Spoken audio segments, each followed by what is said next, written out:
You're listening to the Packernet Podcast Network.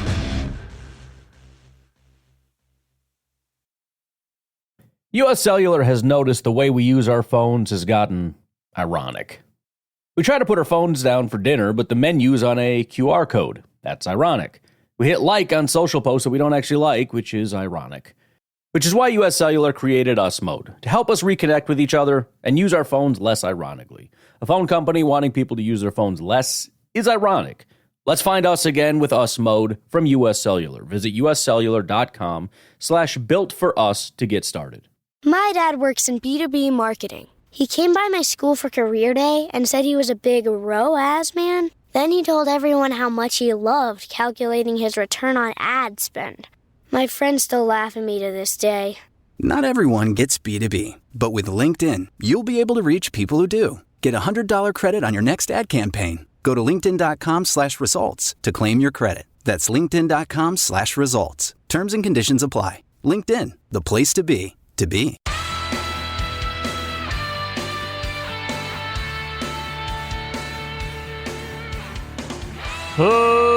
Ladies and gentlemen, welcome once again to the Packernet Podcast. I am your host and resident fanalist, as always, Ryan Schlip. Check us out online, packernet.com.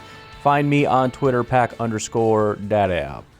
Well, we've actually got some good training camp news here to go through, so I'm excited about that. The boys are back in town. We got it for today and tomorrow. We got a couple of days off, but plenty to cover. Sorry about not getting anything to you yesterday. I'm honestly overwhelmed with the amount of stuff, and I'm having a hard time picking a lane. Several big projects. I can't help myself, but like trying to undertake these big things, and then I look up and it's like, holy crap, it's 8 o'clock. I can probably not get anything done right now. So I was going to kick it over to the voicemails, but I don't think we necessarily have enough. So anyways, enough of that. Just kind of letting you know. We got plenty to talk about is the bottom line. I saw that Brian Gutekunst did an interview on the Adam Schefter podcast. I'm excited to go through that, et cetera, et cetera. All right, let's get started with the Green Bay Packers news and notes and some other teams as they pop up. Matt LaFleur obviously first up to the podium, so we can start with that. First of all, Tucker Kraft will practice today, but he's going to be limited in individual drills, so I'm very excited about that. So just so we're clear, if I'm not mistaken, what we heard after family night from the Packers is that Zach Tom was going to be back. Tucker Kraft might be a little bit longer for him to come back. So he's going to be at practice today. It's obviously going to be limited, et cetera, but it's good to start getting him back into the flow of things, kind of putting him where Zach Tom was, presumably, where it's you're doing a lot of individual stuff. We're not going to have you out there blocking, et cetera. That obviously is not going to be good for a torn pec to have you two-hand punching guys coming at you and whatnot. I'm assuming that's a little bit of extra strain that's maybe unnecessary, but Matt LaFleur says it's going to be good to get him out there, which of course I agree with. He needs to get out there and start practicing the route running and all that kind of stuff, see if we can kind of figure out some of the timing and get him back into it. I'm excited about Tucker Kraft. I've talked a big game about Musgrave. I absolutely believe in Musgrave, but I'm excited about Tucker and what he can bring. I think it'll be a little bit more of a limited role, a little bit more of a supporting role, but I think he can play. One of the biggest things I'm excited about for Tucker Kraft is that he's going to be one of the more, how do you phrase it? One of the less worried about guys on our team. You know, if you're a defensive coordinator, you're looking at it, presumably, if I was looking at the Packers, right, I have a different view than a lot of other people. I'm looking at, holy crap, we got Christian Watson. That dude, that's our number one priority. We cannot let him get behind us, et cetera, et cetera. Musgrave, likewise, we got to watch out. Josh Jacobs, we got to watch out for. And then underneath, my Lord, they've got Romeo Doubs, they've got Dontavian Wicks, they got Jaden Reed. You know, Tucker is lower than all of those guys, and so I feel like he's one of the guys that you can have in block, and then similar to what we saw from Mercedes Lewis, but hopefully to a much higher or better degree because he's more athletic and whatnot, especially at this point in his career. You have him slip out and do some damage. So, anyways, I'm excited for him. Haven't talked enough about him. I'm skeptical on him being like the guy that has a big breakout, but it could be. Biggest news, presumably, Jordan Love will play in Saturday's preseason game. I repeat, Jordan Love will play in Saturday's preseason game. Now, I'm guessing we're talking like a drive, but Jordan Love's going to be out there, and Zach Tom will not. So you can go ahead and mark me down as nervous because we know how much this offensive line is struggling. We can certainly hope and wish and pray that the majority of it is just how good our defense is, but I don't think that's the case. I think our defensive line is struggling, so I would guess we're talking like a series with a lot of runs and a lot of short passes and a lot of Matt LaFleur begging him, please just throw the frickin' ball away if there's nothing there. It ain't that important. But the bottom line is they have a plan for Jordan, and they figure probably best to knock the rust off early, which makes sense. You know, rather than holding him out until the end, let's just get him out there early, real limited, but you know, there's benefit to getting on there in a real football scenario against a new team. Why delay it? Why delay it? I get that. We'll see if it's the good decision or not, but it makes sense. Some more Malik Neighbors news. I know the Giants are not a super interesting team, but this guy, if there's anybody in all of training camp that is impressive, it's Malik Neighbors. Here's what Connor Hughes has to say. He said, Malik Neighbors really is absurd. A day after the rookie went 8 of 8, he started today 6 of 6. He caught 4 in 7-on-7, now 2 to start team drills. It's not just that the Giants are targeting him, he catches everything. Quote from Matt LaFleur, he says, reevaluating the last couple of years. What the heck is that noise? I must sound crazy because you couldn't hear it. I heard something just started playing in the background. Let's try that again. Reevaluating the last couple of years, last year having all the guys play I think was beneficial for us, especially week 1. Especially, we'll be smart with those guys. Last thing we want is to put those guys at risk. LaFleur says, ideally we'll have everybody padded up. Just how much they play is the real question, so they must not have it entirely figured out yet. I guess there's a scenario where, you know, Jordan comes out, throws a pick, and they're like, no, you can go back out there, I guess, you know. So it's not maybe 100% set in stone. Matt LaFleur says Packers starters will play on both sides of the ball in Cleveland. Players on the fence with injuries will not play, LaFleur says. That includes Zach Tom, who will take team reps for the first time in camp this week, but will not play in the preseason opener. LaFleur commenting on Caleb Jones. He says he's a guy that's grown a lot. LaFleur adds that more consistency, as is the case with everyone, he adds, is a focus. That's a heck of a competition right now, said LaFleur of the swing tackle role. It is a competition. I just don't know if it's a good kind of competition or a bad kind of competition. Good kind of competition in terms of, like, we got some real dogs in there that are good football players, and we just got to figure out which ones are the best ones, as opposed to these guys frickin' suck, and hopefully we can find somebody that's halfway competent. I would lean toward the latter. I like Caleb. I do. And Kadeem seems to be doing a really good job in locking that down. It would just be interesting to actually see these guys go up against competition and you know, is this a Rasheed Walker situation? Because remember, Rasheed, I remember at one point it was Rasheed and Caleb were kind of battling, and it's like, I don't know who's going to be better. They're both probably just backups that are not. I had the exact same thought. I like them both, and I wish the best for both of them, but nothing's going to come of this. It's not going to be. Now he's our starting left tackle, so I don't want to rule anything out. I just don't know when we have this stiff competition at, swing tackle or backup tackle. Are we talking like good football players or just, they're equally sucky and it's a tight race? Matt LaFleur mentions Telfort, Dillard, and Jones in the mix. Certainly seems like Telfort is in the lead. I think Dillard was kind of handed that job. In fact, I think they were maybe hoping he could be good enough to compete for the number 1 job. I have a feeling he's going to end up getting cut relatively soon because he's just really, really bad. And I think they like Telfort, and I think they like Jones. So that's my assessment. LaFleur says that Christian Watson is fine after the collision he had with Evan Williams. Some news that slipped by me. Apparently, Jacob Eason was let go as another guy. That was going to happen. We knew that was coming. But LaFleur on the release of Jacob Eason said, it's hard to rep 4 quarterbacks. It limits everybody. I'm appreciative of Jay coming in here and competing. At the end of the day, it's important to focus and get a guy like Pratt more reps. Yes. Please just mention Pratt. He said that because he's the third guy, obviously. But look, I think they brought in Jacob Eason because they needed another camp arm. I think I know Matt LaFleur had ties to Jacob Eason. I think they wanted to give him a legit shot just to see, like, maybe there's something here. But at the end of the day, you look at family night again, Michael Pratt leads a drive down the field. They take the drive away from him and give it to Jacob Eason because we got to give these guys equal reps, which by equal reps, I mean, they're almost getting nothing. So you guys split a drive. And so Matt LaFleur is saying we got to make sure that Michael Pratt is getting a fair shake here in terms of his opportunities as well, especially since you know what you're going to do, right? You know for a fact Eason was the worst quarterback of the four, aside from maybe Clifford, who's not going anywhere, so why waste our time? There's also a funny exchange with Aaron Nagler talking to Matt LaFleur, asking him about the unofficial depth chart that came out. We always scrutinize that to death. We, on this podcast, haven't talked about it, but it was an unofficial depth chart release. And usually when they do that, they go, oh, look who's, oh, yeah.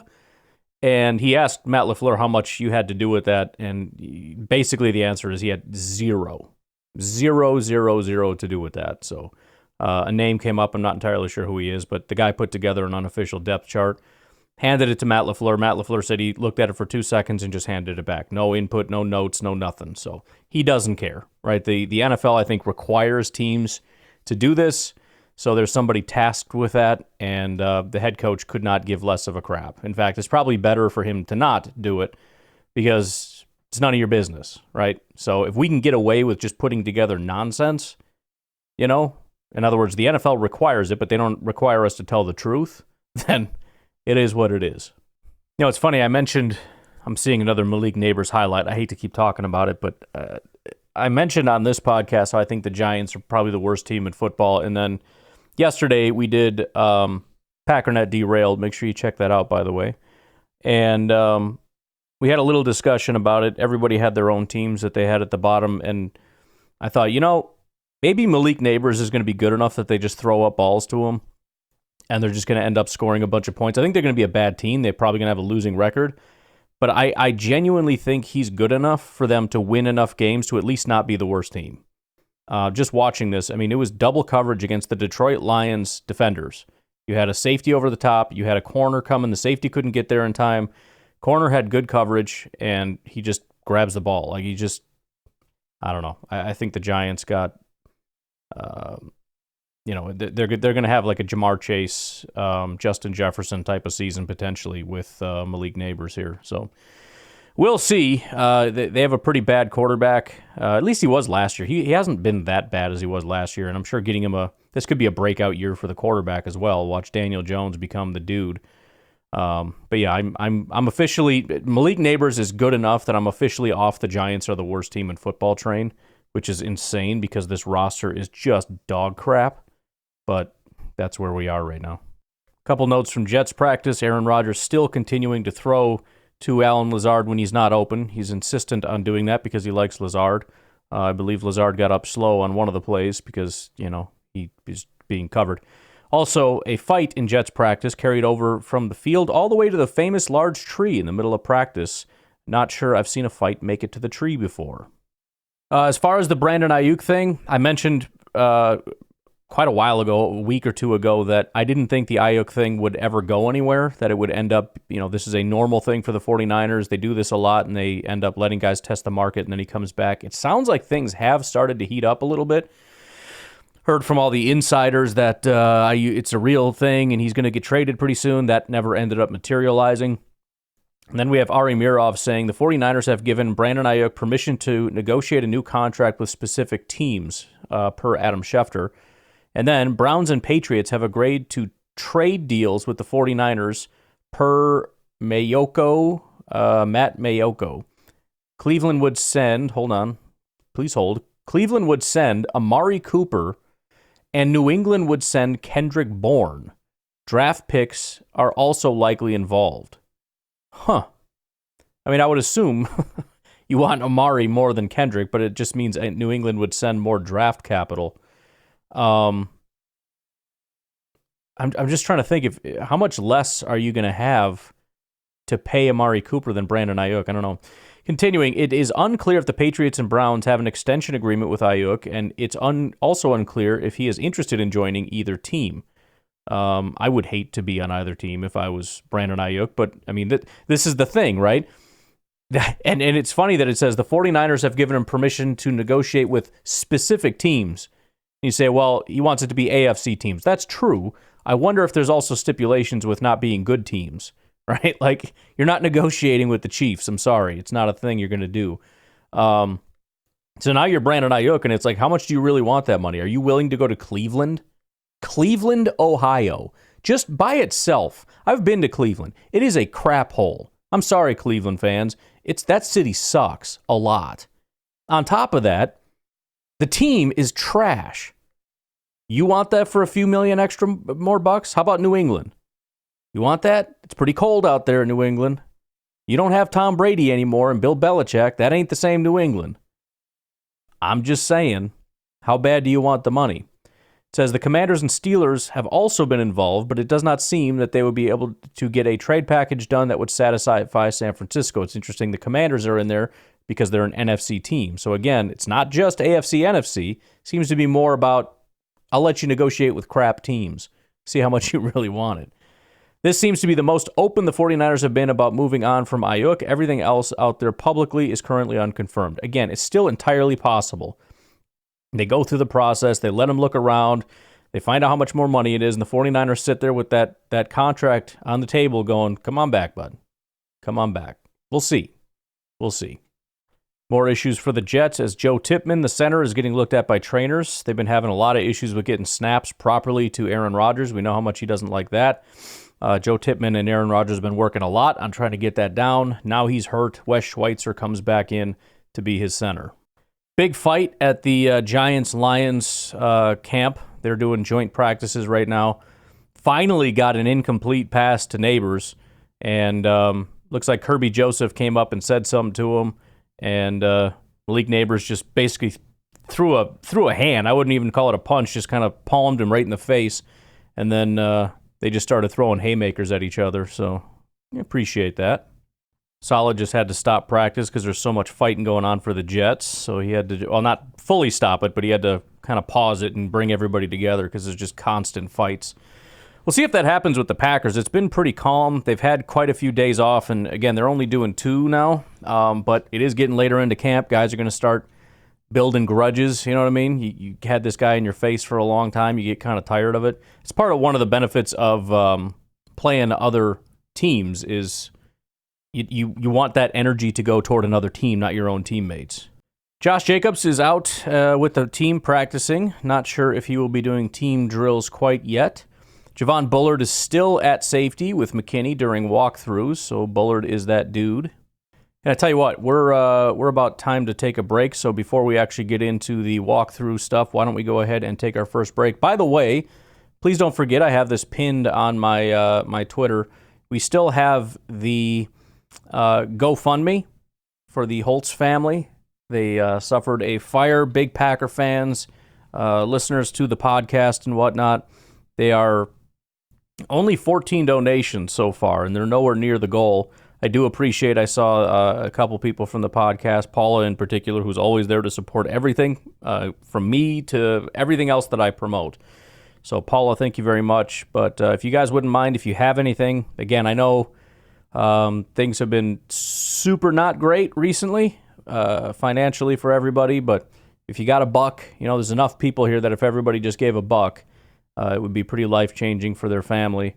So please consider it. Again, it's over, I believe I put it on Facebook. Probably going to be easier to find over on X. Just go to Pack_Daddy. It's pinned to the top. The Holtz family fire. Let's see if we can do, I know it's been busy. I'll repost it on there as well, just kind of continuing to share it once in a while so people remember, get it top of mind and whatnot. But do what you can. Let's rally around our friends and family. We'll take a break. We'll be right back. U.S. Cellular has noticed the way we use our phones has gotten ironic. We try to put our phones down for dinner, but the menu's on a QR code. That's ironic. We hit like on social posts that we don't actually like, which is ironic. Which is why U.S. Cellular created Us Mode, to help us reconnect with each other and use our phones less ironically. A phone company wanting people to use their phones less is ironic. Let's find us again with Us Mode from U.S. Cellular. Visit uscellular.com/built for us to get started. This episode is brought to you by our good friends at NFL Sunday Ticket on YouTube TV. I'm sure by now you've all gotten back into your Sunday routines, but they could be even better. With NFL Sunday Ticket and YouTube TV, you get the most live NFL games all in one place, every game, every Sunday. And you can even watch up to 4 different games at once with Multiview, one of my favorite inventions of this decade. It's exactly what you need to catch all the action. Make your Sundays more magical. And also, YouTube TV is great. I got it this year. It's awesome. Sign up now at youtube.com/BS. Device and content restrictions apply. Local and national games on YouTube TV. NFL Sunday Ticket for out-of-market games excludes digital-only games. Hey, it's Kaylee Cuoco for Priceline. Ready to go to your happy place for a happy price? Well, why didn't you say so? Just download the Priceline app right now and save up to 60% on hotels. So whether it's Cousin Kevin's Kazoo Concert in Kansas City, go Kevin, or Becky's Bachelorette Bash in Bermuda, you never have to miss a trip ever again. So download the Priceline app today. Your savings are waiting. Go to your happy place for a happy price. Go to your happy price, Priceline.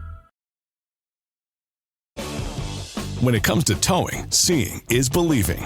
That's why Chevy Truck's advanced camera technology offers up to 8 available cameras for 14 unique views, so you can focus on the view that really matters. Chevrolet, together let's drive. Learn more about Chevy Trucks at Chevy.com.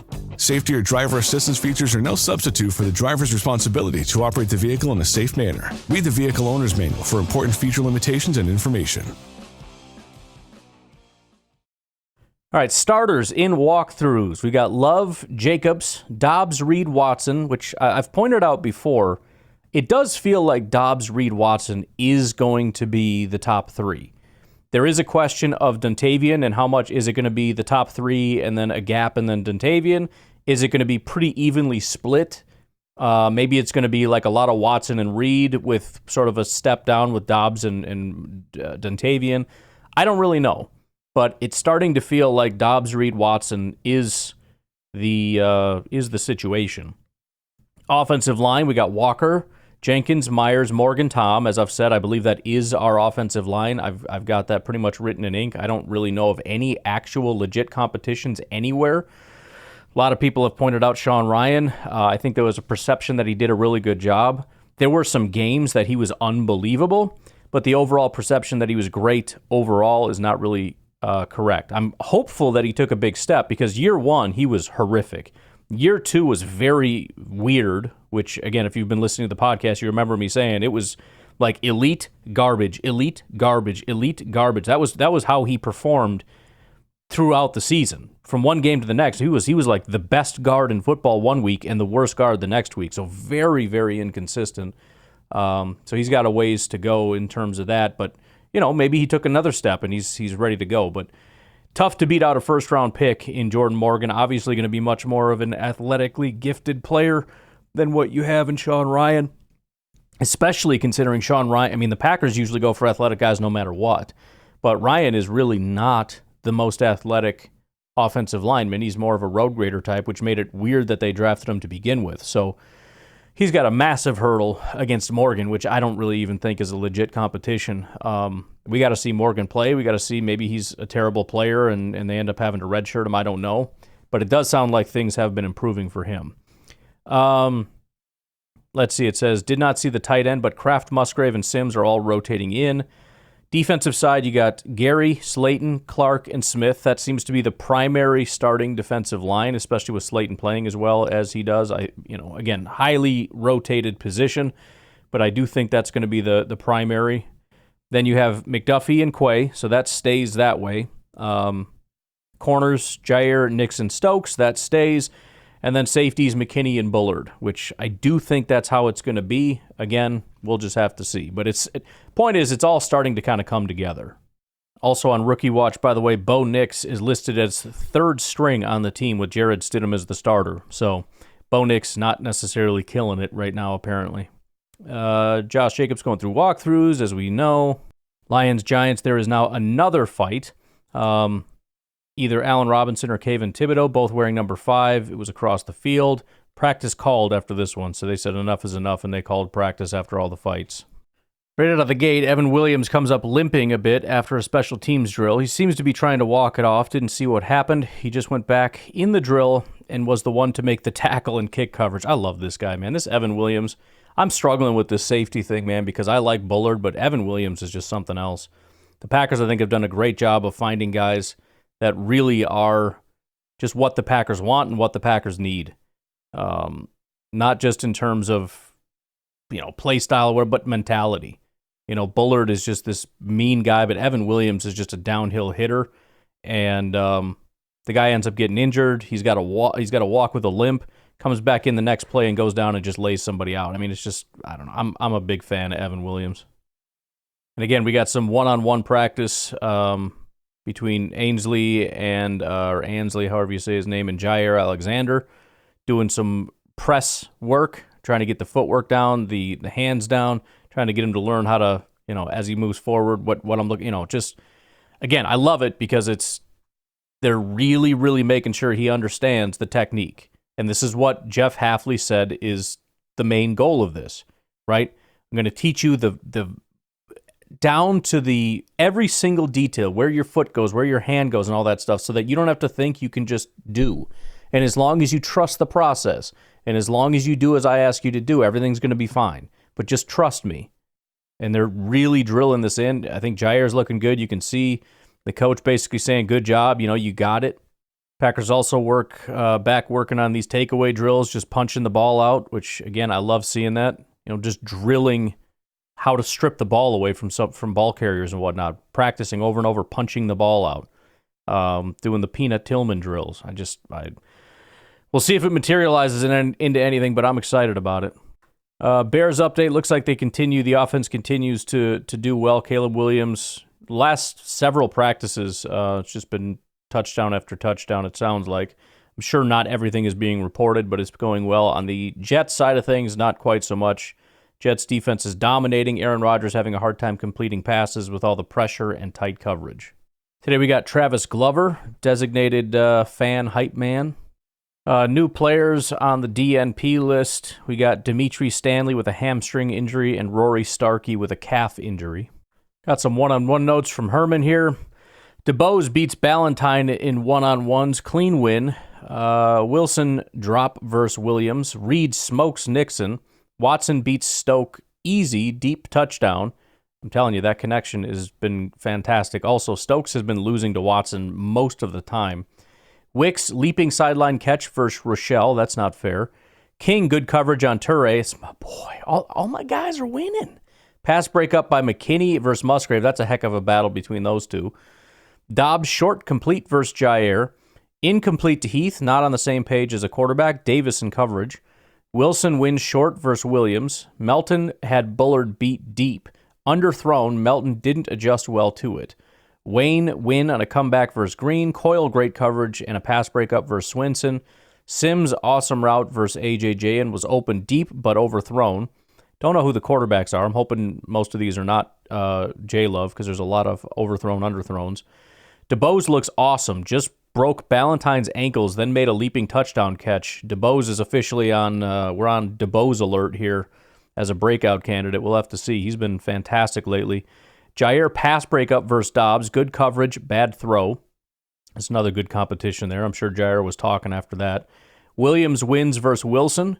Reed had a step on Nixon, but couldn't make the diving catch. A lot of bad passes. Green, great coverage on Hicks, broke up the pass. Couple one-on-ones for the O-line, D-line. Jordan Morgan blocked Kenny Clark first rep, and then the vet got him back on the next one. Elton took 4 one-on-one reps and put on a show. Don't know against who, but guess he did well. Jordan Morgan stood up Devontae Wyatt on bull rush in 1v1. Drew Kenny Clark 1 rep later, and Clark beat him with an outside speed, the kind you don't see from DTs in the Pac-12. Great reps from the Packers' first-round rookie. Now it looks like we're getting into some team here, and Jacobs is doing teamwork, so we got our RB1 officially back. And it looks like we have Ryan and Tom the right side for the first snap. So we got Tom back, and we replaced right guard with Ryan right away. Josh Jacobs taking part in team drills just broke off a long run down the right sideline. He's all the way back. So we got Tom back, and we got Josh Jacobs back, and go figure, the right side, big run. Maybe we see a resurgence of the running. I don't know. Hopefully, a little bit. Not too much, because I don't want our defense to suck stopping the run again. That's a problem. Let's see. Wait, what? Herman says that Tom is the left tackle. He has to mean right tackle. That's a mistake. Zach Tom returns to right tackle and stays in front of Gary, allowing Love time to hit Wicks on a deep crosser. Ryan at right guard. Sean Ryan gets job blocking Lucas Van Ness to buy time for Love, who fires downfield for a leaping Wicks with Stokes in coverage. Nice play from the offense. These are all the same play, but different perspectives. Jordan Love evades the sack and finds Xantavian Wicks open across the middle of the field. So who is in on the sack? Wondering if that was Gary, because they said Zach Tom stays in at right tackle in front of Gary, allowing him time. It kind of just stays in between the guys. I don't really know. By the way, we've got Fox officially announced their game broadcast crews for the 2024 NFL season. We got Kevin Burkhardt, Tom Brady, Aaron Andrews, and Tom Rinaldi. And then you've got Joe Davis, Greg Olson, Pam Oliver, Kenny Albert, Jonathan Vilma, Megan Olivey, Adam, who cares? The bottom line is Tom Brady is going to be with Kevin Burkhardt, Aaron Andrews, and Tom Rinaldi. So I am a little bit excited. I'm skeptical of this strategy from a business standpoint, but it is going to be kind of fun hearing Tom Brady call Green Bay Packer games and talking about Jordan Love and all that kind of stuff. So we'll see. We'll see how she goes. Hopefully it works out well. All right, I'll tell you what, why don't we take a break right here, and then we'll rip through a lot of the team stuff, et cetera, et cetera. We will be right back.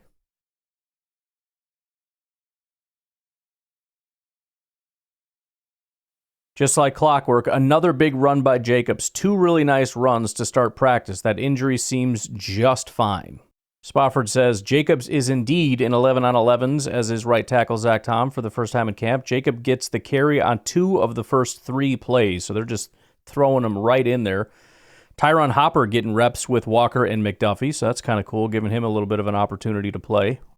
Offense had 3 really nice plays to start team and was on its way to number 4 when Love hit Dobbs wide open over the middle, but 87 dropped it. Oh, dang. That's a heartbreaker right there. Wes Hodkiewicz talking about Sean Ryan says he just sealed Slayton too. So Sean Ryan's being given an opportunity and he's not squandering it right now. So just stay tuned, folks. Caden Sanilla says, while the offense and defense are going against each other in 11 on 11s, Dan Whelan is on the opposite field, absolutely punting balls into the atmosphere. So there you go. Lucas Van Ness with a big-time tackle for a loss on Jacobs, probably a 5-yard loss. So there we go. That was good because we need the defense to still have some ability to come downhill and stop the run. And also, Lucas Van Ness needs a little bit of love. It's been pretty quiet on the Lucas Van Ness front. Nagler says, Van Ness just blew up a run play to his side instantly in the backfield. Back had no chance. Jair with fantastic coverage on Wicks. He's been pretty damn locked down in team pass breakup. Dillard is going to spell Tom for a little bit with the ones. Also got an update from John Del Rey. He tried to track all of the one-on-ones with the offensive line. Cox versus Telfort. He has it 4-1 in favor of Cox. Clark and Morgan was 1-1. Slayton versus Myers 2-2. Devontae Wyatt versus Elton Jenkins is 1v1 is 1-1. Smith versus Walker. Preston versus Rashid, 2-0 in favor of Walker. Brooks versus Ryan, 2-0 for Brooks. Not a great thing for Ryan. Clark versus Jenkins, 2-0 in favor of Jenkins. And then Lucas Van Ness against Walker, it was 1-1. Love throws a swing pass to Lloyd, but it hits him right in the hands and he drops it. Second drop by the offense. Man, don't need that from Lloyd either. Love rolls right, and Tyler Davis does an unreal job of blocking Rashawn Gary to buy time for 10 to fire downfield for Watson for about 20 to 25. I'm telling you, that connection is out of control. It's absolutely out of control. I'm so excited about it. Wes Hodkiewicz says, Tyler Davis has excelled this camp as a move tight end. Just did a great job holding Gary on a bail at bay on a rollout as Love hit Watson for 25 yards on a crosser. Jordan Morgan just went inside with the trainer. That's not great, says Matt Schneidman. Clifford hits a couple nice throws, rolling left to Sims. Hey, Clifford, I thought, took a step forward. Excuse me, I don't know where that came from. That just came out of nowhere. Just like, hey, you need to cough right now. Sorry to interrupt, but we have an emergency. Clifford looked to be a little bit better family night, at least not throwing interceptions. So having a couple nice throws here to start. I mean, maybe we're going in the right direction. He's just like Jordan Love. You know, you get off to a slow start and then you heat up as time goes on. Jordan Love with a great sideline throw to Christian Watson, who comes down with the catch against Anthony Johnson. I'm guessing that's the same play we talked about before. I don't know. Jordan Love has hit 2 big plays scrambling to his right early in practice. 30 yards to Dontavian Wicks and another 30 to Christian Watson, it's supposed to be. He's never looked this comfortable outside of the pocket. Little excited to see that, I'm not going to lie. Although Aaron Nagler did say another laser from Love to Watson off boot action. AJJ was this close to making a play on it, but got up to him too fast. Big gain for the offense. Johnson Jr. pounded the ground in frustration. Don't be mad at yourself, man. You just can't stop that. Doesn't matter if you have good coverage. Jair had tight coverage. Couldn't stop that touchdown pass. You know what I'm saying? Marshawn Lloyd has a drop and a fumble during first team period. Don't do this to me, Marshawn Lloyd. Don't do it to me, man. So my general thought, and I talked about this last night, is we have RB1, and he is going to get the lion's share. I do think Dillon is going to be the primary guy to spell him, and I don't know how many snaps there's going to be for RB3, Marshawn Lloyd. And I just, the reason it's so frustrating for some minor little things is this is solidifying it a little bit. They're not giving him a ton of opportunities. The opportunities he's getting today, he's squandering. I really feel like they're going to not trust him very much, as opposed to, we paid a bunch of money for RB1, we're going to use him. We know Dillon, we trust Dillon. We can do what we do as Packers and just slow roll the Marshawn Lloyd thing. He'll be fine. Doesn't have to be today. A little bit more on that pass from Love. Kyle Malzahn says, don't think I've ever seen Adam Stenavich that jacked up. Jordan Love rolled out and hit Christian Watson on a play-action 30-yard pass. Stenavich ran right up to Love after the throw, all jacked up. Cooper isn't practicing, but is downfield mimicking the linebacker footwork, so that's interesting. Van Ness, back in the news, says he's made a few plays today, including a sack now of Pratt. So he had that big hit, 5-yard loss in the backfield. Now he sacks Pratt. So good day for Van Ness. He needs it. Now Lloyd gets stuffed by Welch on a run, and after the play, the defense knocks it out, which they are trained to do even after the play is over. Anders Carlson and Greg Joseph just went 3 for 3 on field goals for today. Practices so far, that was from 35, 39, and 41, so those are probably going to be the closer ones. Usually they'll come out for 3 more, kind of getting pushed back a little bit, but 3 for 3 to start. That puts, according to Herman, Joseph now at 40 of 44, which is 90.9%. Carlson is at 37 of 44, which is 84.1%. So hopefully he can keep that up and get that percentage even higher.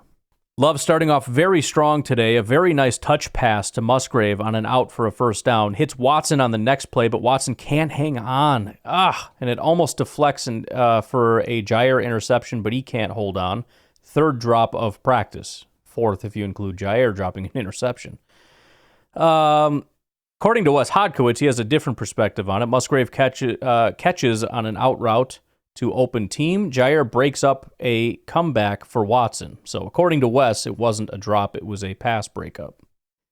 Bears update. The Bears are using Velus Jones as a halfback. Matt Eberflus says hopefully that grows into something. In other words, this guy frickin' sucks. Let's see if he can be a running back. Telfort now getting a chance to rotate in at tackle. I believe Tom is probably done for the day. We had Dillard come in for a little bit. Now we got Telfort. Bullard started the day at safety. Now Williams getting rotated in. According to Matt Schneidman, Romeo Doubs has a drop and a fumble today. So that's because he mentioned, he quote tweeted, Marshawn Lloyd has a drop and a fumble. Matt Schneidman says Romeo Doubs also has a drop and a fumble. So he must have fumbled at some point as well. Herman with an update says Kenny Clark with the pressure up the middle, but Love finds Musgrave for a short gain. Love to Doubs on a slant. Love consistently finding solutions to the defense right now, which is the absolute best part of Jordan Love right now.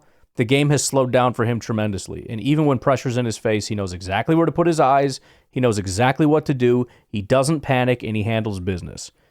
Love with another dime to Watson with Ballantyne in coverage. Love finds Musgrave, but Musgrave cannot make the catch.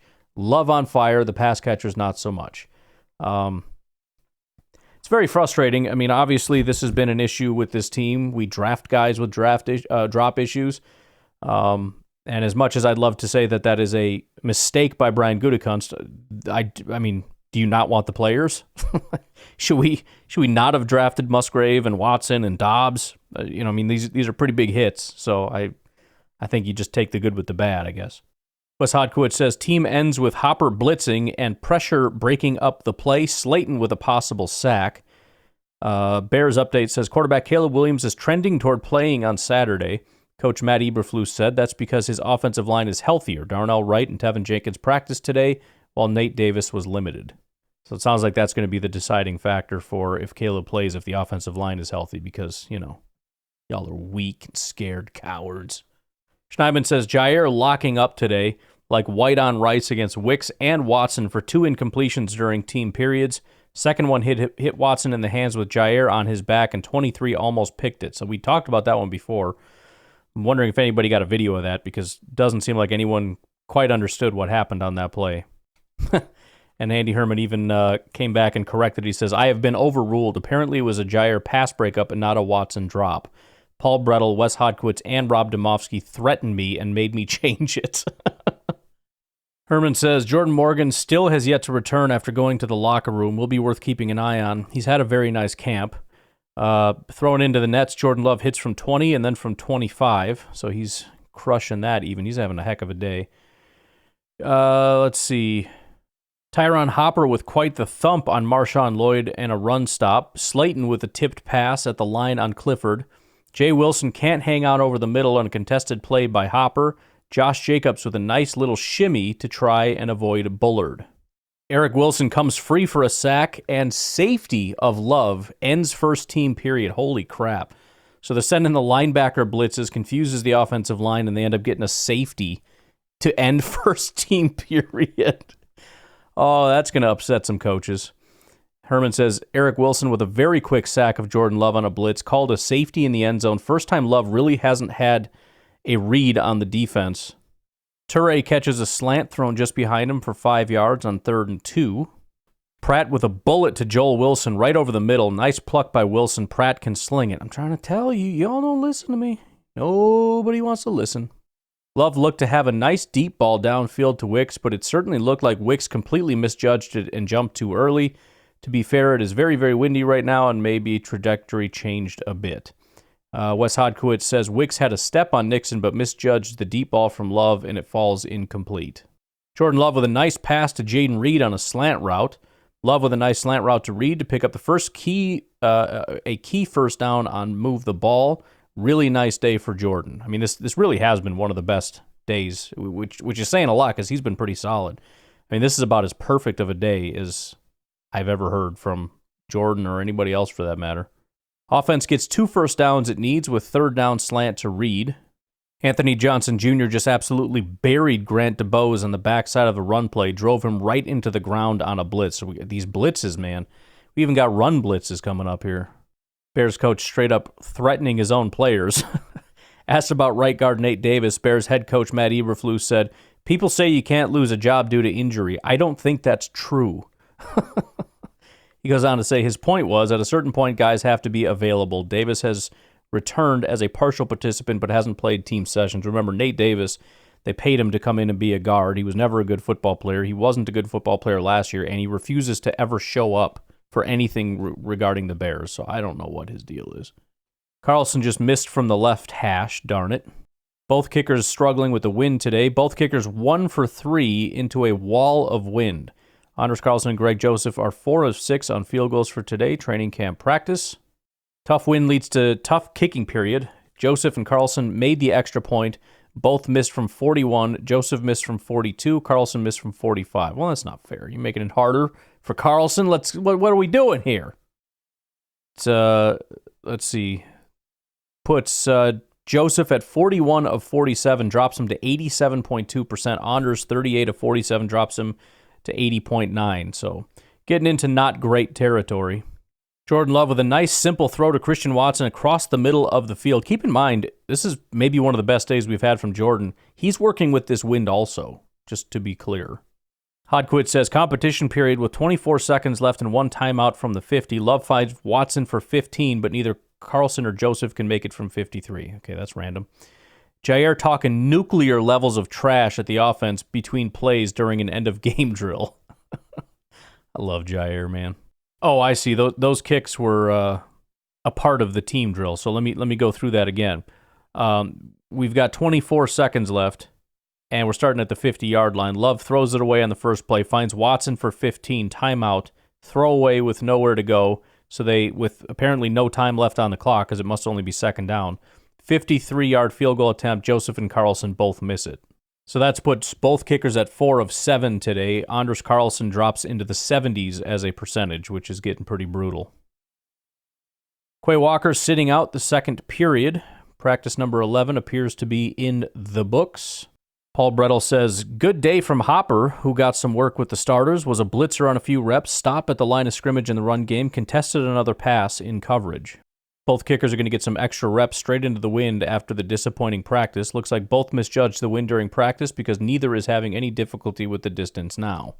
So that's a wrap, folks. I'm going to leave it at that. We will come back tomorrow. We'll do the same thing again, and we'll get ready for my son keeps, he's doing a countdown like by the minute. Like, bro, the 10th, it's coming. The game, we're going to watch. Are we doing a stream? Which, by the way, yes, we are. We'll be doing a live stream. We'll be watching the game with you fine folks, so please make sure you join us for that. That'll be fun. Me and Cullen will be hanging out. Maybe have some guests. I have no idea. I haven't really thought about it, but we probably should look into that. Oh, you know what? I wonder. Well, you know what? We'll call it surprise. I think we have at least one surprise guest on the docket. I forgot. We'll leave that as a surprise, and maybe we'll add a few more. But you guys have a good rest of your day. I'll talk to you later. Have a good one. Bye-bye. So long, my friend. I've seen better days. Would you peace me, handcuffs, and slowly away? Goodbye, Green Bay. I'll miss you.